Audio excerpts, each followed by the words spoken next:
Suku Bajo, manusia penjelajah laut yang ahli menyelam.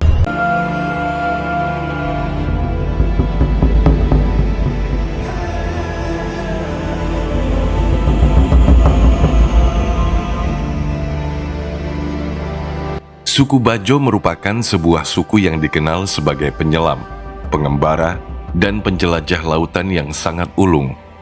Orang Bajo berlayar dari satu titik ke titik lain. Mereka tak berhenti menyusuri lautan dengan alam sebagai pemandunya.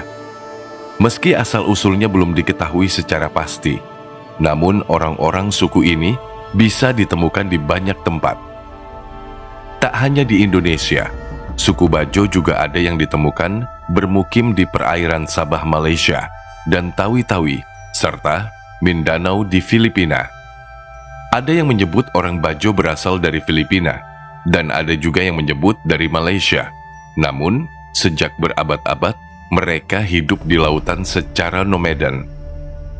Banyak yang menganggap asal-usul orang Bajo dari Semenanjung Malaka, lalu berimigrasi ke berbagai penjuru Nusantara. Namun ada juga yang mengatakan orang Bajo berasal dari Sulawesi Selatan dan menyebar ke wilayah lainnya. Rekam jejak orang Bajo memang belum bisa dideteksi secara pasti, namun bisa ditelusuri melalui hubungannya dengan beberapa kerajaan di Nusantara seperti Kerajaan Malaka, Luwu Siang, Makassar, dan Bone. Kegiatan sehari-hari suku Bajo didukung oleh transportasi air berupa perahu. Perahu-perahu biasanya terparkir di pelataran atau di bawah rumah mereka. Selain sebagai alat transportasi, perahu-perahu juga digunakan oleh masyarakat suku Bajo untuk mencari nafkah. Mayoritas mata pencaharian masyarakat suku Bajo adalah nelayan. Mereka mencari ikan dengan cara-cara tradisional, seperti memancing menggunakan kail, menjaring, dan juga memanah sembari menyelam. Menyelam adalah salah satu keahlian yang paling istimewa yang dimiliki suku Bajo. Orang Bajo dikenal bisa lebih tahan lama menyelam di air. Mereka disebut-sebut bisa tahan sampai 13 menit di kedalaman 60 meter tanpa alat bantu nafas atau oksigen. Tak jarang, mereka berjalan-jalan di dasar laut layaknya sedang berjalan di daratan. Bahkan aksi memukau ini pernah diliput langsung oleh stasiun TV BBC.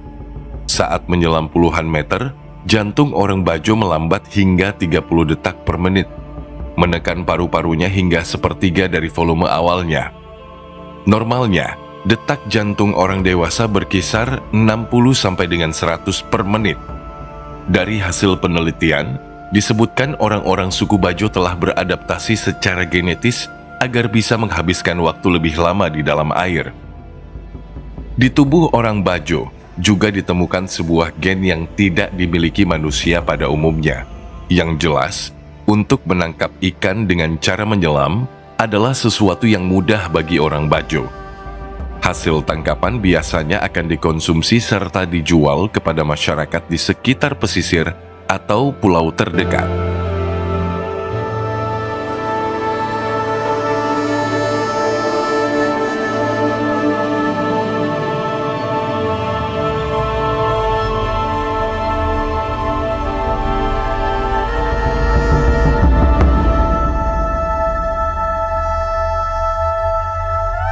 Suku Bajo, yang warganya sebagian besar memeluk agama Islam, mempunyai banyak sebutan.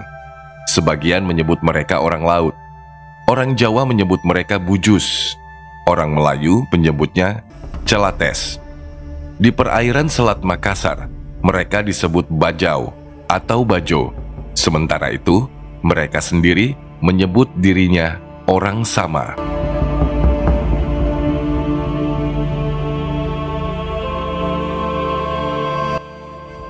Sebagai orang laut, suku Bajo memiliki tempat tinggal yang berbeda dengan rumah-rumah masyarakat pada umumnya.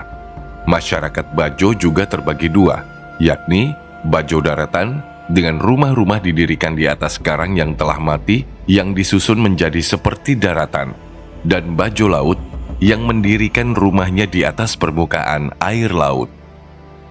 Rumah adat suku Bajo disebut dengan nama Boboroh, yang memiliki arti bangunan sederhana dengan tiang terbuat dari batang pohon. Untuk penutup dindingnya terbuat dari anyaman daun kelapa, sedangkan dinding papan dan lantainya terbuat dari papan dan balok kayu. Atap rumah suku Bajo menggunakan daun nipah atau yang biasa mereka sebut dengan tuho. Ciri lain adalah tapak tiang rumah yang terbuat dari karang. Pemilihan karang diyakini karena bahan yang paling tepat untuk rumah masyarakat yang mengapung di atas laut. Sementara tiang-tiang yang menjulang tinggi membuat orang suku Bajo membangun lorong menuju ke halaman rumah sebagai tempat menyandarkan kapal. Tiang yang merupakan struktur utama bangunan ditancap ke dasar laut sedalam 50 cm. Pola tiang rumah ini berbentuk grid kubus dengan jarak bentang 5 kali 6 meter. Terdapat beberapa lokasi yang menjadi tempat bermukim suku Bajo di Indonesia. Yang pertama ada di Teluk Tomini, Kabupaten Tojo Una-Una, Sulawesi Tengah. Ada pula pemukiman suku Bajo yang bisa ditemukan di Desa Bajau, Kepulauan Sula, sebuah wilayah di Provinsi Maluku Utara. Suku Bajo juga diketahui menghuni Pulau Bungin, pulau terpadat di dunia yang berada di Kecamatan Alas, Kabupaten Sumbawa, Nusa Tenggara Barat. Namun pemukiman suku Bajo terbesar di Indonesia disebut berada di Kepulauan Wakatobi, Sulawesi Tenggara. Meski dikenal sebagai orang laut yang tinggal di atas air, namun kini ada juga orang keturunan Bajo yang sudah pindah ke daratan dan membangun rumah di pesisir pantai. Bahkan, kehidupan orang-orang Bajo yang hidup di daratan sudah sangat modern. Tak ubahnya seperti perkampungan masyarakat lain pada umumnya. Anak-anak suku Bajo juga sudah banyak yang mengenyam pendidikan. Karena keunikan hidupnya dan kemampuannya sebagai pengembara laut sejati, suku Bajo menjadi salah satu inspirasi suku Metkayina dalam film yang sangat populer, yaitu Avatar: The Way of Water atau Avatar 2.